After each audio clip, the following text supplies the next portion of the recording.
Coming up on today's episode of Airborne Unlimited, DeLand Sport Aviation Showcase on track for next week. Also another safer year for experimental category aircraft. And Thunderbird's only female pilot leaves active duty. Happy Monday. Thank you for joining us. I'm your host, Kimberly Kay. If you're looking for something fun to do, DeLand Sport Aviation Showcase is on track for next week. 2021 can't come at an end fast enough for most of us in the aviation biz, but we know a great way to get ready for 2022 by attending next week's DeLand Sport Aviation Showcase, a central point for each fall celebration of all that is good with sport aviation.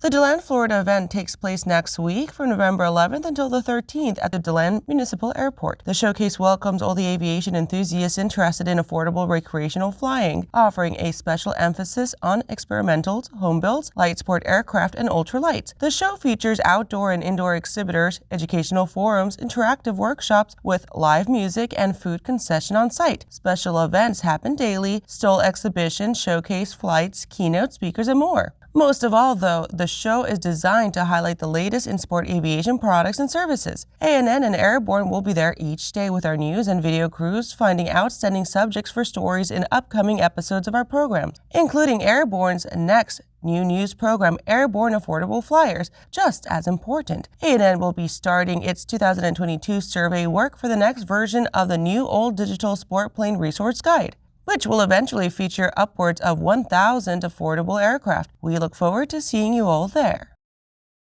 After the break, Breeze Airways buys quite a few Airbus A220s. I'll tell you how many after these messages. Well, hello, fellow pilot. I'm John King. And I'm Martha King. You know, we've all had our flying lives disrupted lately. Well, King Schools is here to help you stay up to date with courses that you can access on your desktop, iPad, or iPhone. If you'd like a refresher or just want to expand your aviation horizons, we have a course for you. So head over to kingschools.com/rusty today for details.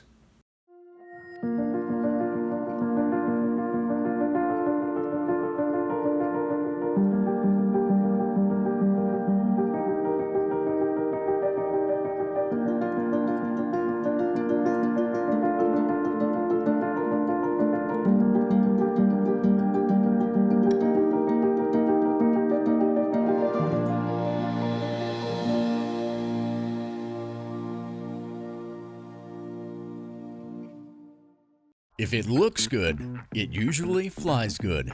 The Bristol series of aircraft is proof of that. Furthering their legacy of safety and efficiency, Bristol is proud to feature the Rotax 915 IS Turbo in the current lineup of aircraft. The 915 IS Turbo power plant offers more power than ever before in a light sport aircraft. Learn more about Bristol at www.sportflyingusa.com. Welcome back. With so much news coming out of the aviation industry, we're going to be summarizing some other interesting stories in a brief segment we call Around the Patch. Breeze Airways has continued their buying spree.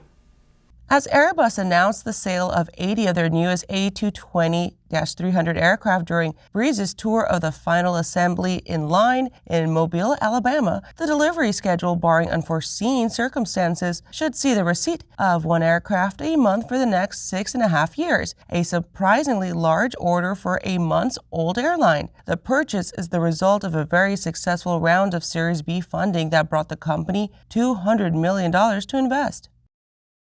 GE to develop compact engine core. GE has partnered with NASA to research advanced sustainable engine cores as part of the hybrid thermally efficient core project. GE Aviation has been the recipient of multiple cost-share contracts for core development worth more than $20 million for the 2020 high-tech focus of enhancing power extraction tech for the next-gen turbofan program. GE Aviation will design, develop, and test compact engine core designs, including compressor, combustor, and high-pressure turbine technologies with a specific aim to improve thermal efficiency. The Arizona base of Commemorative Air Force has officially announced the beginning of the Warbird season. With the cooler, temperate Arizona winter coming up, history buffs can enjoy one of the best flying collections of vintage military aircraft in the world, with flights and group tours now available. The museum is home to 40-plus vintage aircraft famous for their roles in conflicts through the last century, with exhibits and vintage planes all too often lost in time. A trip to Mesa is a must for history buffs. So much for that Halloween launch. Next ISS crew launch has been delayed. NASA and SpaceX are now targeting the launch to be on Wednesday, November 3rd at around 1 a.m. for the agency's Crew 3 launch to the International Space Station due to a large storm system meandering across the Ohio Valley and through northeastern United States this weekend, elevating winds and waves in the Atlantic Ocean along the Crew Dragon flight path for the October 31st launch attempt. The 45th Weather Squadron forecast predicts an 80% chance of favorable weather conditions at the launch site. Well, that does it for today's trip around the patch. Now let's return to the rest of the news. The EAA is happy to announce another year of increased safety as the fatal accident rate has once again decreased. Experimental category aircraft, often the problem child of aircraft operations, has seen its fatal accident total fall another 5% to finish below the FAA never exceeded total for the federal fiscal year ending in September 30th. Overall, general aviation has seen increasingly flight hours flown, thankfully without a corresponding increase in accidents. Improvements in aviation are too multivariate to give full credit to any one change today, but advances in pilot awareness, EFB tools enabling better flight planning and weather avoidance, and the addition of ADS-B on aircraft undoubtedly help prevent the root causes of many incidents. Experimental aircraft category, the EAA's focus, only accounted for 42 fatal accidents in 2021. Of those, though, 33 incidents took place in amateur-built aircraft. Amateur-built aircraft have been a point of contention for the FAA. In the GA Safety Fact Sheet, the FAA states that from 2013 to 2018, almost a quarter of fatal GA accidents were the result of only 5% of the flying hours. In the majority of those cases, loss of control remained the leading cause of fatalities, prompting the release of Advisory Circular AC 90-190A. After these messages, Thunderbird's only female pilot leaves active duty. We'll explain why after the break.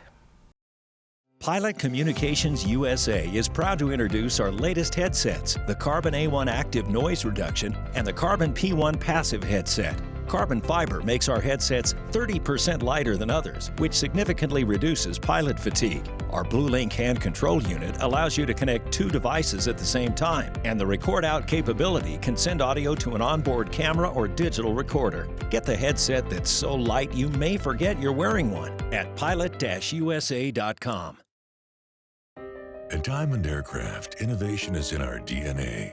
Whether you're taking to the skies for training or business travel, every aircraft in Diamond's lineup features innovative technology, an industry-leading safety record, superior performance and efficiency, and a comfortable flying experience. No other company has pioneered as many aviation firsts, achieved more milestones, or received the same amount of industry praise as Diamond. Discover why Diamond Aircraft is one of the most trusted manufacturers in aviation at diamondaircraft.com. Aviation Safety Resources is disrupting the market for aircraft emergency parachute recovery systems. ASR systems are smaller, lighter weight, and offer longer repack cycles than similar products available in the current market. ASR has a recovery system available for every type of aircraft: sport, experimental, light sport, general aviation, urban air mobility, vertical takeoff and landing, electric propulsion, and unmanned aerial systems. Find the right product for your aircraft at aviationsafetyresources.com. Welcome back. Thunderbird's only female pilot leaves active duty. While the Salinas Airshow was underway in California, news was broken about number 5 lead solo pilot, Major Michelle Curran. Describing her impending career move, she said, "I'm about to make a big career pivot and will be leaving the active duty Air Force in the new year. However, I'll be continuing to serve in a part-time capacity and pursuing some goals in the business world." The groundbreaking pilot says she won't be out of the spotlight for good, with projects set on the path of her flying career. The part of the this job that I really love is inspiring others, she said. I'm hoping to continue to do that through this platform, public speaking, a children's book. Let's just say I have a lot of goals and I hope you'll continue to come along for the journey. I'm also excited to get into the general aviation world and hopefully also try my hand at helicopters, she goes on to say. Since joining the Air Force, Curran has flown the F-16 with a 308th Fighter and the 335th Fighter Squadrons until joining the Thunderbirds in 2019. She became a notable face for the Air Force demonstration team as she took to social media to interact with fans and promote female empowerment in aviation. That does it for our show today. I'm your host, Kimberly Kay. You can catch episodes of Airborne on Roku and Fire TV. Just search for Aero-News or Airborne in the directory, and don't forget to follow us on social media. Thanks for watching.